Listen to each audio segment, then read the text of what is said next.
ابھی کے بعد میں تقریر کے لیے محمد ارمان کو دعوت اسٹیج دیتا ہوں، موضوع آئے اور تقریر پیش کریں۔ ان کے بعد محمد فیض سالہ اسٹیج پر آیا۔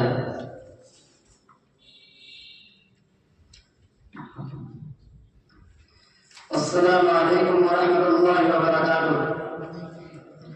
الحمد للہ رب العالمین والصلاة والسلام على رسول الكريم، اما بعد فقد قال الله تعالى في القرآن المجيد والفرقان الحميد، اعوذ بالله من الشيطان الرجيم، بسم الله الرحمن الرحيم، قل هو الله احد الله الصمد لم يلد ولم يولد ولم يكن له كفوا احد۔ میں نے ابھی آپ کے سامنے ایک پوری سورہ تلاوت کر دی ہے جس کا ترجمہ یہ ہے، اے نبی کہہ دو اللہ ایک ہے، اللہ بے نیاز ہے، وہ نہ کسی کا باپ ہے اور نہ کسی کا بیٹا اور کوئی اس کا ہمسر نہیں۔ کیا یہ حقیقت نہیں کہ جب ہم تاب بھرے آسمان، چوڑی چکی زمین، پتہ سمندر، اونچے پہاڑ، بہتے دریا دیکھتے ہیں تو ویسا طے کیا جاتا ہے کہیں کا بھی کوئی خالق ہے، کوئی ہے جس نے ان چیزوں کی تخلیق کی ہے۔ پھر ہم ایک قدم اور آگے بڑھاتے ہیں اور سوچتے ہیں کہ رات آتی ہے، دن رخصت ہو جاتا ہے، صبح ہوتی ہے، شام ہوتی ہے، کائنات کا نظام بدہٹی کے اصولوں کے مطابق چل رہا ہے، کہیں سے کوئی خرابی نہیں، شمس و قمر اپنے وقت پر نکلتے ہیں اور اپنے وقت پر ڈوبتے ہیں، تو ویسا یہ کہنا پڑتا ہے کہ اس عظیم کائنات کا کوئی حکیم ہے، کوئی ہے جس نے ان چیزوں کی تخلیق کی۔ محترم دوستوں، ہماری بہت بار مجلس اپنے کئی صدر سننے تو کیا یہ مجلس چل سکتی ہے؟ کیا ہمیں لوگ بیوقوف نہ کہیں گے؟ تعجب ہے ہم لوگوں پر جو سارے جہاں کے کئی صدر مانتے ہیں، کوئی باپ بیٹا اور روح القدس کے نظریے تراشے ہوئے ہیں، اور کوئی ہزاروں دیوی اور دیوتاؤں کو پرمیشور کا ساتھی بناتا ہے۔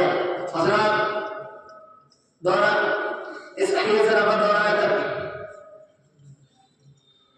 حضرات ممکن ہے کہ دوران تقریر اس اخیر سے ربط تفسیر سے کچھ غلطیاں ہو گئی ہوں، تو میں بھی ایک اور انسان کی طرح ایک انسان ہوں، اس لیے مجھ سے غلطی ہونا کوئی حیرت کی بات نہیں۔ میں اس شاعر کے ساتھ اپنی بات ختم کرنا چاہوں گا۔ نقش توحید کا دل پر بٹھایا ہم نے، نقش توحید کا دل پر بٹھایا ہم نے، زیر گنجا بھی یہ پیغام سنایا ہم نے۔ السلام علیکم ورحمۃ اللہ وبرکاتہ۔ ماشاء اللہ، اب میں اپنے عامر حسین محمد فیض سالہ کو دعوت اسٹیج دیتا ہوں، موصول پائیں اور اپنی تقریر پیش کریں۔ ان کے بعد محمد فیضان گوانا اسٹیج پر آ جائیں۔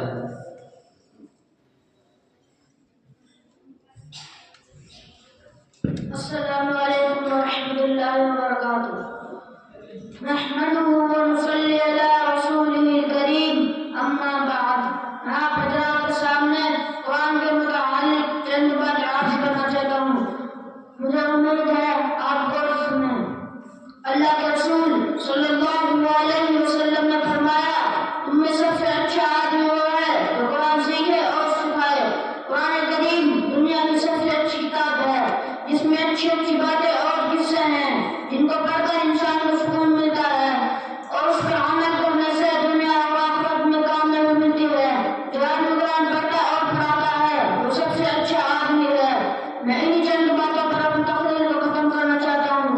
وآخر دعوانا ان الحمد للہ رب العالمین۔ ماشاء اللہ، اب ان کے بعد اپنے عامر حسین محمد فیضان گوانا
ابھی کے بعد میں اپنے اگلے مسائل محمد سے دعا کرنے کا پیشکش دیتا ہوں. موصول